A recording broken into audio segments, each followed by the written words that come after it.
한교회 2부 예배에 오신 여러분들을 환영합니다. 하나님 말씀 함께 보겠습니다. 시편 말씀입니다. 시편 34편 1절부터 22절까지 말씀입니다. 시편 34편 1절부터 22절까지 말씀입니다. 제가 먼저 읽고 한 절씩 번갈아 가며 읽으시다가 마지막 절 22절은 한 목소리로 읽으시겠습니다. 하나님의 말씀입니다. 내가 여호와를 항상 송축하며 내 입술로 항상 주를 찬양하리이다.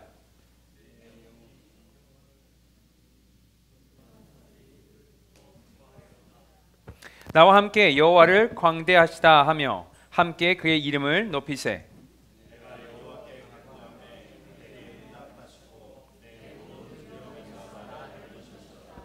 그들이 주를 앙망하고 광채를 내었으니 그들의 얼굴은 부끄럽지 아니하리로다.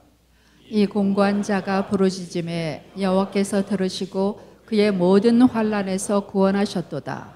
여호와의 천사가 주를 경외하는 자를 둘러 진치고 그들을 건지시는도다.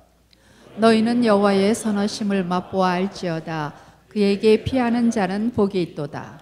너희 성도들아 여호와를 경외하라. 그를 경외하는 자에게는 부족함이 없도다. 젊은 사자는 궁핍하여 줄일지라도 여호와를 찾는 자는 모든 좋은 것에 부족함이 없으리로다. 너희 자녀들아 와서 내 말을 들으라. 내가 여호와를 경외하는 법을 너희에게 가르치리로다. 생명을 사모하고 연수를 사랑하여 복받기를 원하는 사람이 누구뇨? 내 혀를 악에서 금하며 내 입술을 거짓말에서 금할지어다. 악을 버리고 선을 행하며 화평을 찾아 따를지어다. 여호와의 눈은 의인을 향하시고 그의 귀는 그들의 부르짖음에 기울이시는도다. 여호와의 얼굴은 악을 행하는 자를 향하사 그들의 자취를 땅에서 끊으려 하시는도다. 의인이 부르짖음에 여호와께서 들으시고 그들의 모든 환난에서 건지셨도다. 여호와는 마음이 상한 자를 가까이 하시고 충심으로 통회하는 자를 구원하시는도다. 의인은 고난이 많으나 여호와께서 그의 모든 고난에서 건지시는도다. 그의 모든 뼈를 보하시며 그 중에서 하나도 꺾이지 아니하도다. 악이 악인을 죽일 것이라. 의인을 미워하는 자는 벌을 받으리로다. 함께 하시겠습니다. 여호와께서 그의 종들의 영혼을 속량하시나니 그에게 피하는 자는 다 벌을 받지 아니하리로다. 아멘. 우리 함께 다시 기도하시겠습니다. 하나님 말씀하여 주시옵소서. 저희들에게 주님의 말씀으로 회복시켜 주시옵소서. 특히 고난받고 슬퍼하고 외로운 자들에게 찾아와 주셔서 주님께서 함께 하심을 깨달을 수 있도록 주님께서 말씀하여 주시옵소서. 감사드리며 예수님의 이름으로 기도드렸습니다. 아멘. 성경에 기록된 시편 말씀 중에요, 한 절반 정도가 저희가 잘 알고 있는 다윗 왕이 기록한 시입니다. 그것에는 오늘 본문인 시편 34편도 포함되어 있습니다. 자, 그럼 우리가 해야 될 질문은 왜 다윗은 시편 34편 오늘 본문을 기록했을까라는 질문입니다. 그 목표가요 굉장히 뚜렷합니다. 처음부터 나와 있습니다. 1절 말씀 보시면 이렇게 시작합니다. 읽겠습니다. 시작. 내가 여호와를 항상 송축하며 내 입술로 항상 주를 찬양하리이다 했습니다. 여호와를 송축하고 찬양하기 위함입니다. 자, 이런 생각 해보셨는지 모르겠는데 여호와를 송축하는 거, 그거 어떻게 하는 거죠? 자, 그 의미가 뭡니까? 여호와를 송축한다는 것은요, 하나님을 bless, 축복한다는 의미입니다. 이게 우리에겐 좀 생소하게 다가올 수 있습니다. 그건 다윗이 또 우리 같은 인간이 하나님을 축복할 자격이 있냐, 되냐 이런 의문이 들기 때문에 그렇습니다. 왜냐면요, 우리는 하나님께 축복을 받아야 할 대상이라고 생각을 하지 하나님을 축복할 입장이 되지 않는다고 생각하기 때문에 그렇습니다. 우리야 결핍이 있고 또 부족한 것이 있으니까 복을 받아야 하는 그런 입장이지만 온전하시고 필요한 것이 없으신 전능하신 하나님은 그럴 필요가 없기 때문에 그렇습니다. 네, 맞는 말입니다. 자, 그렇다면 본문에서 다윗이 하나님을 여호와를 축복한다, 송축한다고 했는데 무슨 의미입니까? 이건요, 하나님께 받은 복을 되돌려 드린다는 의미입니다. 그래서 그분을 축복할 때, 그분을 송축할 때 빼먹을 수 없는 것, 가장 중요한 것이 뭔가 했을 때 우리의 마음입니다. 제가 이해하실 수 있게 쉬운 예를 한 가지 들어보겠습니다. 제 큰아이가 몇 년 전에 저에게 생일 카드를 써서 저에게 줬습니다. 제가 열어보니까 글이 적혀 있고요. 거기에는 10불짜리가 하나가 들어있었습니다. 그래서 제가 물어봤죠. 이게 뭐냐? 그랬더니 그 당시가 팬데믹이어서 선물을 사고 싶은데 아빠 생일이니까 살 수가 없어서 고민을 하다가 가진 건 돈밖에 없어서 돈을 저에게 줬다고 하는 겁니다. 제가 어떻게 반응했을까요? 감동받았습니다. 너무 고마웠습니다. 돈이 좋아서가 아니고요. 저를 생각해 주는 그 마음이 너무 귀해서 고마워서였습니다. 만약 제 아이가 저에게 10불짜리 하나 던져주면서 얘따 받아라. 생일이지? 생일 선물이야 아빠 가져가. 이러면 제가 그걸 받았겠습니까? 안 받겠습니까? 안 받았을 겁니다. 화를 냈겠죠. 왜냐? 그 돈이요. 제가 준 돈이거든요. 마찬가지로 하나님을 축복하기 위해서, 하나님을 송축하기 위해서는 우리의 마음이 없이 껍데기로만은 할 수 없다는 겁니다. 우리가 오늘 예배 드리려고 모였습니다. 우리 예배를 드려서 얘따 받아라 예배 드려줄게 하는 마음으로 앉아 계시면 하나님께서는 절대 그 예배 받아주시지 않는다는 겁니다. 우리가 기쁜 마음으로, 우리의 감사하는 마음으로 나와서 예배를 드려야 하나님께서 받아주신다. 우리 물질도 마찬가지입니다. 헌금을 드리시면서 아깝지만 내야 되니까 내야지 하면서 내시면 어떤 일이 벌어지냐 그랬을 때 하나님께서는요 그 재물을 받지 않으십니다. 왜? 하나님은 돈이 필요하셔서 우리에게 돈을 달라고 요구하시는 분이 아닙니다. 그렇다면 우리가 하나님께 예배 드릴 때, 기도 드릴 때, 또 하나님께 헌금을 드릴 때는 우리의 마음을 담아서 주님께 드려야 한다, 이런 얘기입니다. 이렇게 다윗도요 마음을 담아서 여호와를 송축한다라고 얘기하고 있는 겁니다. 그런데 다윗이 오늘 본문에서 여호와를 송축한다 이 얘기는요 단순히 상황에 반응하는 것이 아닙니다. 다시 말해서 뭔가 좋은 일이 생겼어요.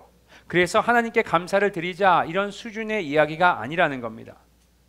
나와 나의 가족이 건강해서, 또 사업이 잘 돼서, 경제적으로 어려움이 없어서, 나의 자녀들이 내가 원하는 대학에 들어가서, 아니면 원하는 회사에 입사를 해서 그럴 때만 하나님께 송축한다, 이게 아니고요. 뭡니까? 계속해서 하는 겁니다. 그걸 어떻게 할 수 있습니까? 1절 말씀 다시 한번 봤으면 좋겠습니다. 1절 말씀 보겠습니다. 읽겠습니다. 시작. 내가 여호와를 항상 송축하며 내 입술로 항상 주를 찬양하리이다. 얼마나 자주, 언제 여호와를 송축한다, 찬양한다 했습니까? 항상입니다. 그가 처한 상황과는 상관이 없이 항상 하나님께 감사를 드리며 그분을 축복하겠다라고 하고 있는 겁니다.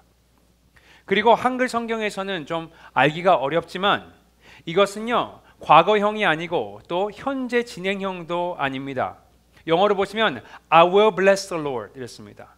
뭡니까? 미래형입니다. 내가 여호와를 항상 송축하고 찬양하리이다, 미래형입니다. 자, 이게 뭘 의미합니까?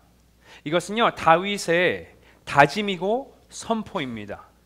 또 앞으로 이렇게 할 거라는 결단입니다.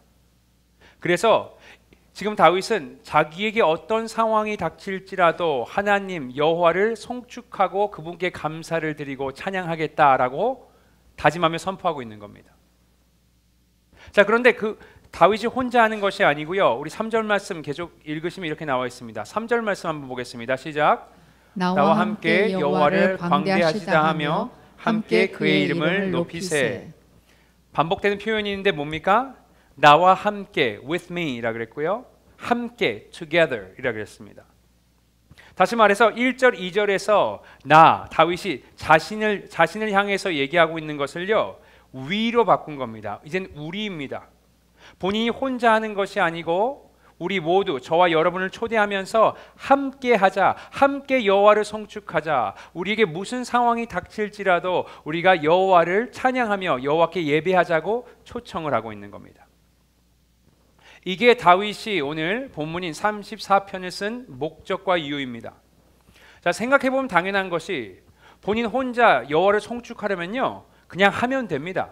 굳이 34편에 기록할 필요가 없다는 겁니다.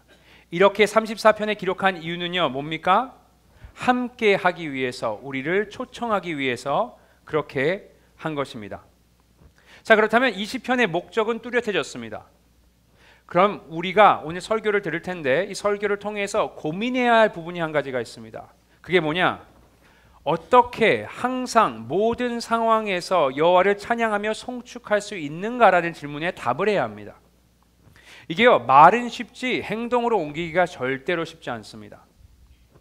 하지만 너무 감사하게도 오늘 이 말씀을 기록한 다윗은요, 그냥 여호와를 송축하자, 함께 하자라고 초청만 하는 것이 아니고 본인이 교사의 역할을 자청합니다. 11절 말씀 보시겠습니다. 읽겠습니다. 시작.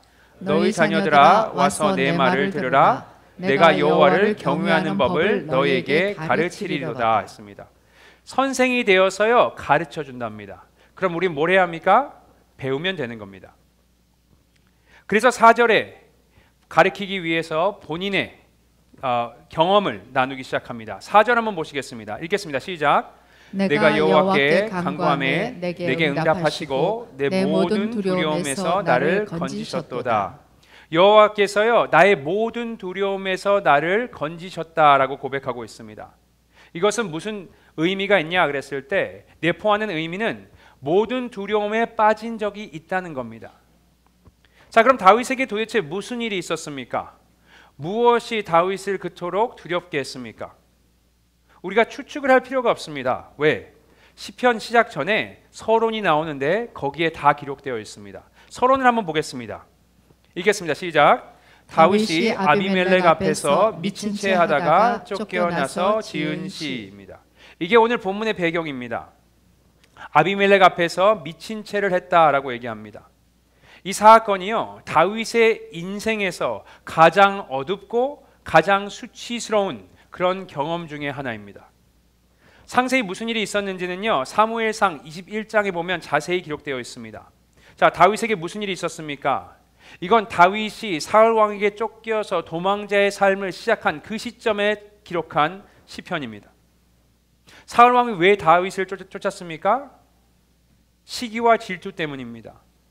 이스라엘 백성들이요, 자신보다 다윗을 더 존경하고 더 따르는 것 같았습니다. 기분이 좋지 않죠. 언짢았습니다.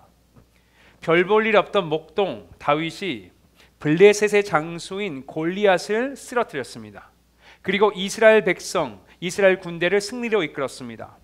이 시점부터요, 이 목동의 삶은 완전히 변했습니다. 180도 변했어요. 사람들은요, 그를 보면서 이런 노래를 지어서 불렀습니다. 사울이 죽인 자는 천천히요, 다윗은 만만이로다 했습니다.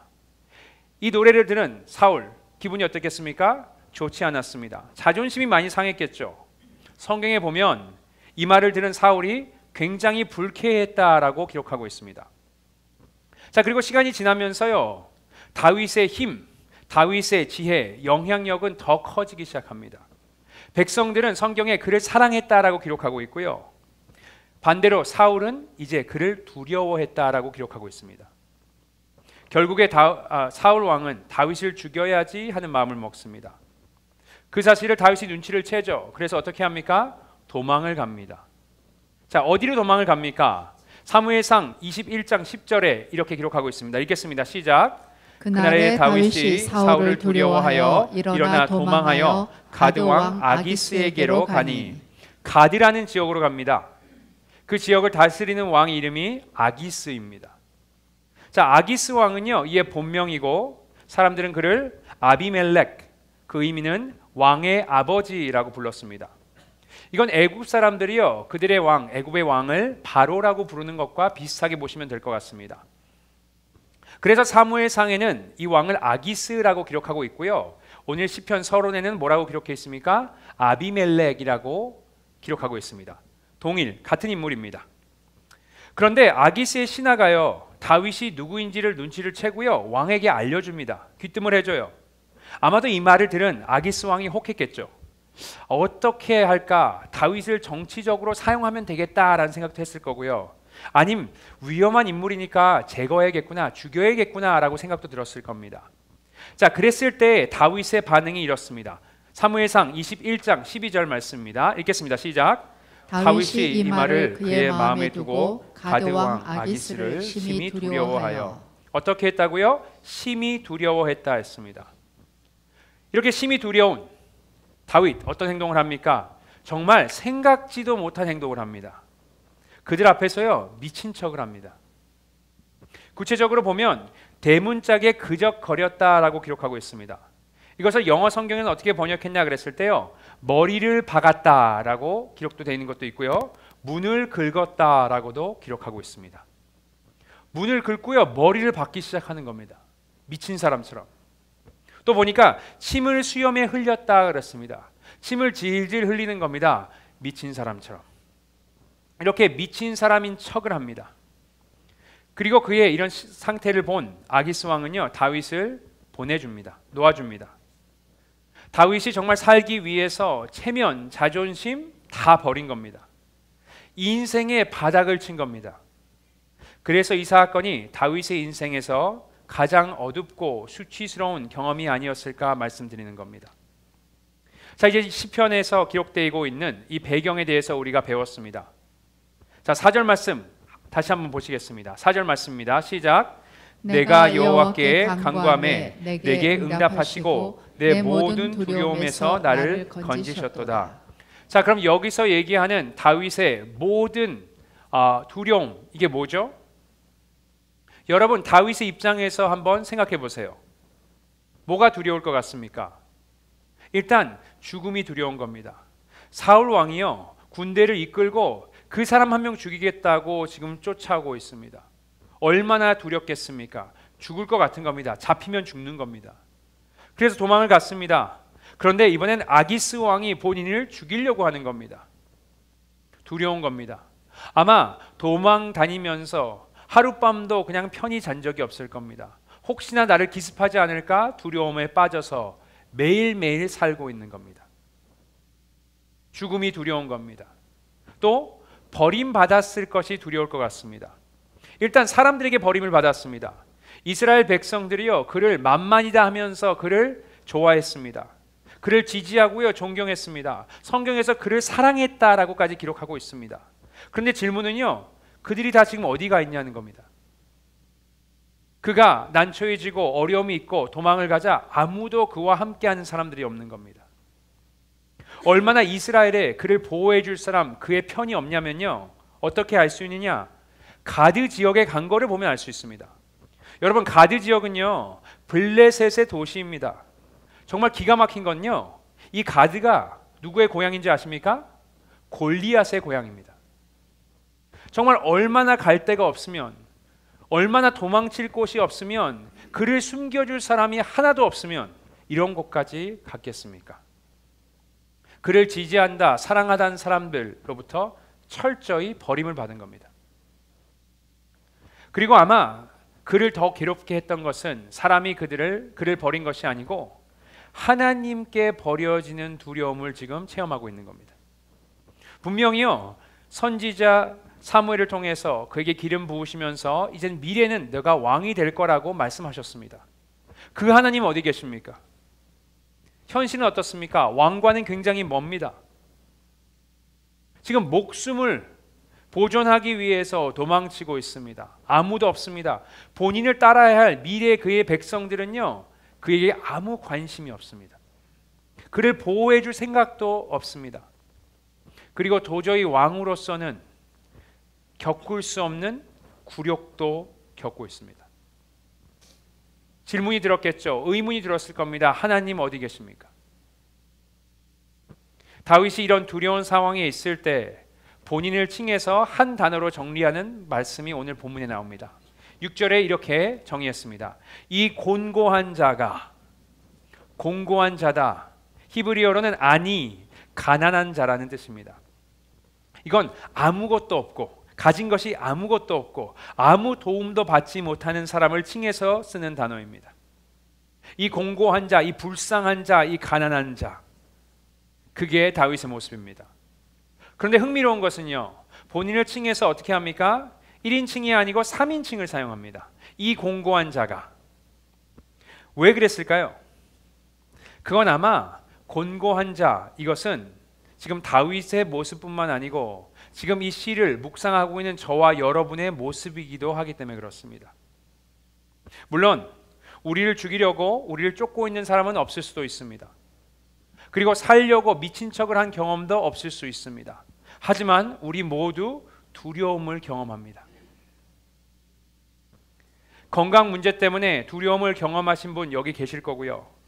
또 나나 나의 사랑하는 사람이 죽음 앞에까지 와서 내가 겪는 두려움도 있을 겁니다. 또 혼자 남았다, 나를 아무도 사랑하지 않는다는 마음을 품으시면서 괴로워하시는 분도 계실 거고요. 물질적으로 너무 어려워서 앞으로 어떻게 살아갈지, 우리 아이들은 어떻게 먹일지 입힐지 걱정하시는 분도 계실 겁니다. 두려움에 빠져 있다는 겁니다. 그런데 이런 상황이 왔을 때 우리가 어떻게 여호와를 송축하고 여호와에게 감사드릴 수 있냐는 겁니다. 다윗이요, 본인의 경험을 통해서 거기에 대한 답을 우리에게 제시합니다. 4절과 6절과 17절 우리 함께 보실 텐데요. 여기에 패턴이 있습니다.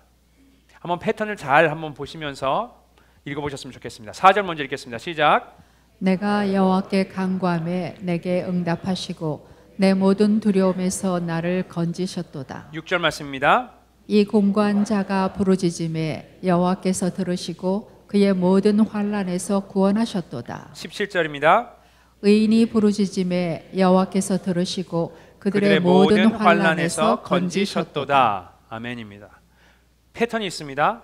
지금 다윗이 교사로서 선생으로서 우리에게 주는 포뮬라가 있는 겁니다. 공식이 있습니다. 어떻게 됩니까?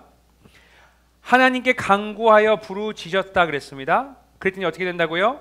여호와께서 들으시고 응답하셨다. 그리고 그러자 어떻게 됩니까? 나의 모든 두려움에서 또 환난에서 나를 건지시고 내가 구원을 받았다 하는 겁니다. 우리가 처한 상황이 좋지 않아서 두려움과 슬픔과 또 외로움이 밀려올 때 이런 상황에서 어떻게 여호와 하나님을 송축할 수 있습니까? 답이 뭡니까? 여호와께 간구하고 부르짖으라는 겁니다. 어떻게 할 수 있죠? 이걸 기도입니다. 그냥 형식적인 기도가 아니고요. 주님 앞에 나와서 간절히 나와서 그분을 붙들고 그분에게 부르짖으라는 겁니다. 또 5절에서는 이렇게 얘기합니다. 5절 함께 같이 읽겠습니다. 시작. 그들이 주를 앙망하고 광채를 내었으니 그들의 얼굴은 부끄럽지 아니하리로다. 아멘. 자, 이 말씀을 들으셨는데 지금 5절을 보시니까 떠오르는 장면이 있지 않으십니까? 아마 구약의 출애굽기 34장에 나오는 모세의 모습일 겁니다. 거기 보면요, 모세가 시내산에서 하나님과 40일 동안 시간을 보내고 어떻게 합니까? 산에서 내려왔습니다. 사람들이 그의 얼굴을 보죠. 그의 얼굴이 어땠다 그랬죠? 광채를 내었다 했습니다. 자, 여러분 여기서 중요한 것은요, 그 광채가 뭔지, 광채의 모습이 얼마나 밝았는지가 중요한 것이 아닙니다. 광채가 난 그 이유, 그 까닭이 중요합니다. 그게 뭐죠? 출애굽기 34장 29절에 답이 나와 있습니다. 읽겠습니다. 시작. 모세가 그 증거의 두 판을 모세의 손에 들고 시내산에서 내려오니 그 산에서 내려올 때에 모세는 자기가 여호와의 말하였으므로 말미암아 얼굴 피부에 광채가 나다 깨닫지 못하였더라. 여호와와 말하였으므로 말미암아 광채가 났다는 겁니다. 모세가요, 여호와를 만난 겁니다. 여호와의 음성을 들은 겁니다. 다윗이요, 자신의 경험을 통해서 뭐를 우리에게 얘기하고 있습니까? 우리가 두려울 때, 우리가 외로울 때, 우리가 슬플 때 뭘 하라 합니까? 여호와의 임재 안에 거하라는 겁니다. 간절히 여호와에게 찾아와서요, 그의 이름을 부르짖으면서 기도하고요, 또 그의 말씀을 경청하라는 겁니다. 그렇게 하면 우리를 두려움에서 또 환난에서 구하시겠다 약속을 하고 계시는 겁니다. 물론 이건 우리가 기도했을 때 우리의 모든 문제를 해결해 주시고 또 얽히고 설킨 우리의 모든 상황들을 정리해 주신다는 그런 말은 아닙니다. 하지만 우리는 나와 함께 하시는 여호와 하나님을 어떻게 해야 됩니까? 만나게 되는 겁니다. 그걸 아는 다윗이요, 시편 23편에서 이렇게 고백을 합니다. 내가 사망의 음침한 골짜기로 다닐지라도 해를 두려워하지 않는 것은 주께서 나와 함께 하심이라. 주의 지팡이와 막대기가 나를 안위하시나이다 했습니다. 두려워하지 않습니다. 상황은 어두워요. 음침한 골짜기를 걷습니다. 거기서 갑자기 저를 빼내시는 것이 아니고 뭡니까? 두려워하지 않는 이유는 뭐예요? 여호와가 나와 함께 하시는 겁니다. 그 여호와를 만난다는 겁니다. 조금 더 자세히 말씀드리겠습니다. 환난 가운데 여호와 하나님을 만나면 무슨 일이 일어나는 줄 아십니까?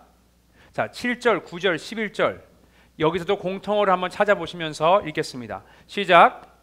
여호와의 천사가 주를 경외하는 자를 둘러 진치고 그들을 건지시는도다. 9절입니다. 너희 성도들아 여호와를 경외하라. 그를 경외하는 자에게는 부족함이 없도다. 11절입니다. 너희 자녀들아 와서 내 말을 들으라. 내가 여호와를 경외하는 법을 너희에게 가르치시리로다. 어떻게 됩니까? 여호와를 경외하게 되는 겁니다. 여러분, 경외한다 이것은요, fear, 두려워한다는 겁니다. 여호와를 만나면 무슨 일이 벌어집니까? 전에는 세상 때문에 두려웠습니다. 앞에 일이 어떻게 될지 모르니까 내가 두려운 겁니다. 건강에 문제가 생겼어요? 두려운 겁니다. 나의 자녀가 아픔에 빠졌습니까? 두려운 겁니다. 사업이 잘 되지 않아요? 두려운 겁니다. 그런 두려움에 살았는데 이제 어떻게 됩니까? 그 두려움의 대상이 바뀝니다. 하나님을 두려워하기 시작하는 겁니다. 여러분, 우리는 모두 두려워하며 살아갑니다. 뭔가를 두려워하지 않는 것이 아니고 두려워할 대상이 바뀌어야 하는 겁니다. 하나님을 만났을 때 우리의 모든 문제들, 그렇게 커 보이는 우리의 문제들이요 작아지기 시작하는 겁니다. 왜? 하나님의 위대하시고 하나님의 그 통치하시는 능력과 그분의 힘, 그분의 사랑을 우리가 느꼈을 때요 우리의 문제들이 작아지는 겁니다. 그래서 여호와를 경외한다는 것은 그분을 무서워하라는 얘기가 아니고요, 나의 문제보다 더 상황보다 훨씬 크신 그분을 만나라는 얘기입니다. 교사가 되기를 자청한 다윗, 오늘 시편에서요 반복해서 계속 우리에게 말씀하는 것이 있습니다. 계속 주입식으로 가르치는 것이 있습니다. 오늘 이 시편에서 가장 많이 등장한 단어 혹시 뭔지 아십니까? 여호와입니다. 여러분, 여호와가요 무려 14번이 등장을 합니다. 무슨 말만 했다 그러면 여호와, 또 여호와, 여호와 계속 얘기하고 있는 겁니다. 이게 무슨 의미입니까? 우리가 두려움에 빠져 있을 때, 슬픔에 빠져 있을 때, 염려가 될 때 누구를 바라보라는 겁니까? 여호와. 누구의 이름을 부르짖으라는 겁니까? 여호와입니다. 우리가 기도와 말씀을 통해서 누구를 만나야 합니까? 여호와를 만나야 하고요. 그 여호와를 만났을 때, 그 큰 우리 여호와 구원자 하나님을 만났을 때 우리의 문제들, 우리의 걱정, 근심들이 작아지기 시작하는 겁니다. 그리고 그제서야 우리가 감사함으로 그분 앞에 나아갈 수 있는 겁니다. 오늘이 마지막 구절로 오늘 말씀을 마치려고 합니다. 8절 말씀 함께 보시겠습니다. 함께 읽겠습니다. 시작. 너희는 여호와의 선하심을 맛보아 알지어다. 그에게 피하는 자는 복이 있도다. 여호와의 선하심을 맛보고 알라고 하는 겁니다. 이것이 다윗이 우리에게 주는 마지막 레슨입니다. 다윗은 이미 맛을 봤어요. 맛을 보라고 초청하는 겁니다. 여러분, 여러분이 맛있는 음식점을 찾았습니다. 식당에 갔어요. 여러분이 오셔서 지인들에게 너무 맛있었어 설명을 하십니다. 사진도 보여주세요. 사진도 찍어가지고. 그리고 우리가 리뷰도 읽어봅니다. 얼마나 맛있었다고 하는지. 별이 5개예요. 정말 좋은 식당입니다. 하지만 아무리 그런 정보를 얻어도요 여러분이 맛을 알 수가 없습니다. 그 맛을 알려면 어떻게 해야 합니까? 직접 먹어봐야 합니다. 하나님의 선하심도요 마찬가지입니다. 직접 맛을 봐야 한다는 겁니다. 그리고 여기서 선하심을 맛보야 알지어다. 알지어다가요 원어로 보면 이런 의미입니다. 보라, see, taste and see입니다. 보라는 겁니다. 마찬가지로 여러분이 아주 재미난 영화를 보셨어요. 설명을 해줍니다. 옆 사람한테 가서 너무 재밌었다고. 여러분이 공감하실 수 있겠습니까? 아니요, 절대 못합니다. 여러분이 그것을 느끼시려면, 그게 얼마나 재미있는 영화인지 아시려면 뭘 하셔야 합니까? 영화를 봐야 합니다. 체험을 해야 한다는 겁니다. 다시 말해서 여호와의 선하심은요, 여러분 배워서 이론적으로 알 수 있는 것이 아니고요. 뭡니까? 여러분이 어려움에 빠져 있을 때, 슬플 때, 고난받을 때, 또 혼자 외로우실 때, 또 두려우실 때 직접 맛보고 봐야 한다는 겁니다. 직접 경험을 해야 한다는 겁니다. 여러분, 저 역시도 간증이 있습니다. 전에 말씀드린 것 같은데 삶에 많은 고통들이 있은 적이 있었습니다. 회사를 다닐 때, 또 사역하면서, 사역지를 기다리면서 여러 번 위기가 있었습니다. 두려웠고요, 외로웠고, 또 우울했습니다. 하나님 어디 계세요? 제가 뭘 그렇게 잘못했습니까? 따졌을 때도 있었습니다. 그런데요, 그런 것들이 계기가 돼서 하나님께 나와 부르짖는 계기가 되었습니다. 주님께 도움을 요청했습니다. 그때 주님께서는, 여호와는 저를 만나 주셨고 평소에는 경험해보지 못한, 말로는 설명할 수 없는 여호와의 선하심을 체험했습니다. 그 경험이 얼마나 놀라웠고 좋았으면요, 제가 저번에도 말씀드린 것 같은데 고난을 통해서 하나님을 이렇게 만날 수 있으면 그 고난 계속 주세요라고 기도한 적도 있습니다. 여러분, 이게 이해가 가십니까? 이해가 가실 수가 없습니다. 왜? 이론적인 것이 아니고요, 여러분의 어려움 가운데서 살아있는 하나님을 만나셔야 가능한 겁니다. 제가 이런 경험들을 통해서 나름대로 깨달은 것이 있는 것이 이겁니다. Your problems are your opportunities. 나의 문제는 기회다. 무슨 기회입니까? 여호와를 만날 수 있는 기회입니다. 아무 문제가 없을 때는 만날 수 없는 여호와를 그때는 만나실 수 있습니다. 악한 것에 둘러싸여서 어떻게 하나님의 선하심을 우리가 체험할 수 있습니까? 직접 해봐야 하는 겁니다. 영어권 크리스천들이 교회를 가면요, 또 특히 어린아이 때 많이 쓰는 말이 있습니다. 구호같이 외치는 것이 있는데, 교회를 좀 다녀보신 분은 다 압니다. 한번 볼까요? God is good. 영어권들이 얼마 안 계셔서 잘 모르시는 것 같은데 아시는 분은 크게 하셨으면 좋겠습니다. God is good all the times. 이게 뭡니까? 항상 하나님은 선하다는 겁니다. 이 고백이요, 저희 머리로만 아는 것이 아니고 말로만 하는 것이 아닌 실제로 경험하시는 저와 여러분이 됐으면 좋겠습니다.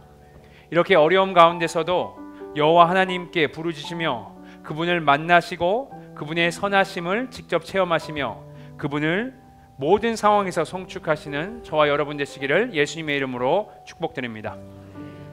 이 시간 함께 기도했으면 좋겠습니다.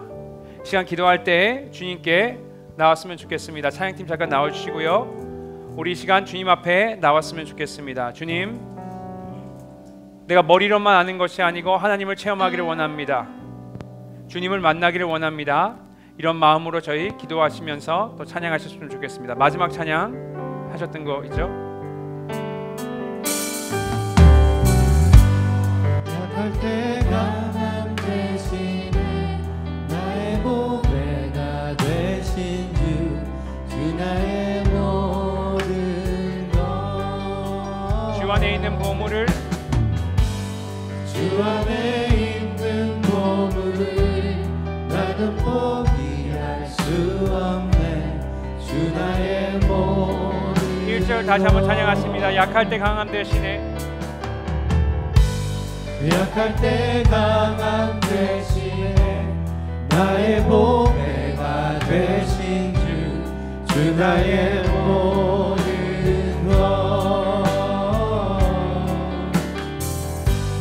주 안에 있는 보물을 나는 포기할 수 없네 주 나의 모든 것 마음을 실어서 찬양하시면 예수 예수 어린 양 존귀한 이름 존귀한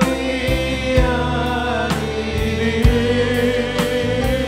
예수 예수 어린 양 존귀한 이름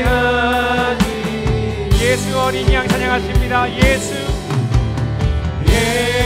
저희와 함께 하시는 예수의 이름을 찬양하십시다. 어린 양 존귀한 이름 존귀한 이름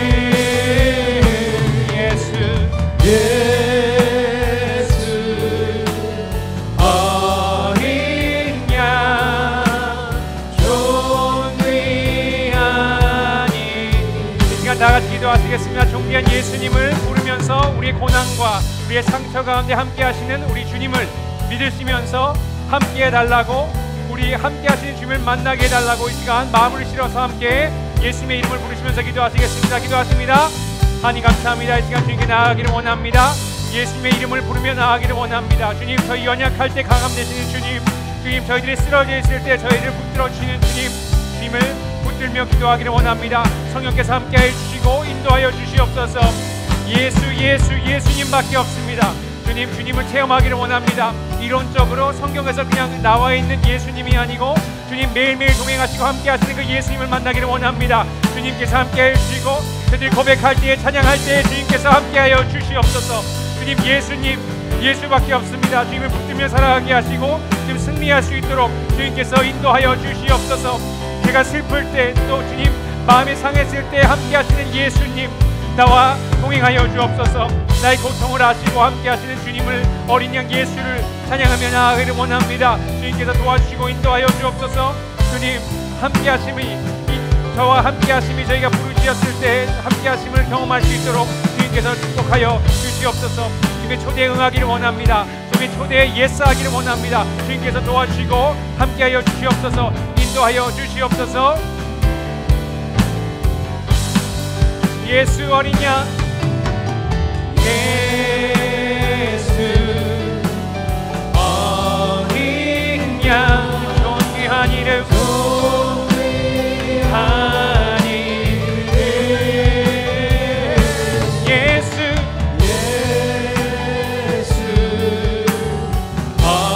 어린 양, 존귀한. 마지막 한 번 더 찬양하시겠습니다. 예수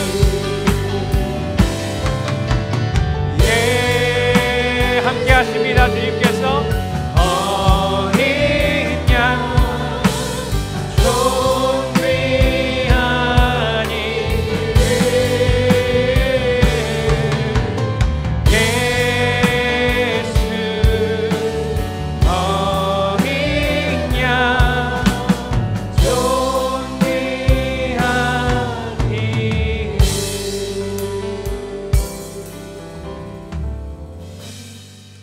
하나님 감사합니다. 이 시간 주님께 나와 예배하며 찬양합니다. 저희들에게 닥쳐있는 고난과 또 슬픔, 두려움 주님께서 다 아십니다. 주님, 저희들이 나와서 여호와의 선하심을 체험할 수 있도록 도와주시옵소서. 감사드리며 예수님의 이름으로 기도드렸습니다.